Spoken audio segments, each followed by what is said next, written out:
बिस्मिल्लाहिर्रहमानिर्रहीम। ही पहिरें वेले जो पिस मतिलबु खड़ो आहे। ॾिसो केतिरो घाटो आहे, सफ़ा प्योर ऐं घाटो। इन में मां किलो खनि पिस आहे त अधु किलो खनि तक़रीबन पाणी मिलाईंदमि। अगरि तव्हां वटि खीरु आहे त तव्हां खीरु बि अधु किलो हिन में मिलाए सघो था।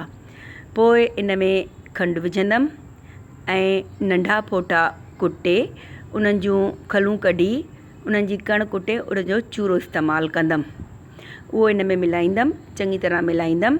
अच्छा, असल में मूं पाणी हिन में इन करे इस्तेमालु कयो त पहिरें वेले जो पिस आहे तमामु सख़्तु थो थिए।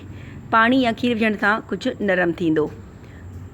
पोइ हिकु देगिड़ी जेका पाणी सां भरे बॉइल करण लाइ रखी हुअमि, उन जे मथां थाल रखे पोइ इहो सॼो खंडु मिलायल पिस मां उन में विझंदमि। पोइ उन जे मथां कुटियल ड्राई फ्रूट जेको बि हुजे उहो मथां छटे छॾींदमि ऐं ढकु ॾेई पिस खे मां पाणीअ जे मथां उॿरण लाइ पचण लाइ छॾे ॾींदमि। उॿरियल पाणीअ जे मथां ढकु ॾेई तक़रीबन अधु कलाक खां पोइ मां ढकु लाइ ॾिसंदमि ऐं आङुर हणी ॾिसंदमि त पिस पको थी टिकियुनि वांगुरु ॼमी वियो आहे। हीउ ॾिसो, मां आङुर हणां थी, तमामु सख़्तु आहे ऐं मुंहिंजी आङुर ते बि नथो लॻे। मां छुरीअ सां थोरो गरम गरम पिस तव्हांखे कटे थी ॾेखारियां त ॾिसो कीअं गरम गरम पिस बि चकियुनि वांगुरु कटिजे वेठो टुकड़ियूं थी।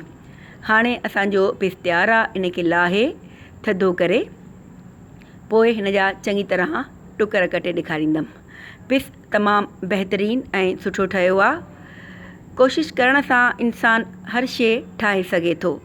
ॾिसो केॾो सॉफ्ट ऐं नरम आहे, तमामु बहितरीनु ऐं सुठो ठहियो।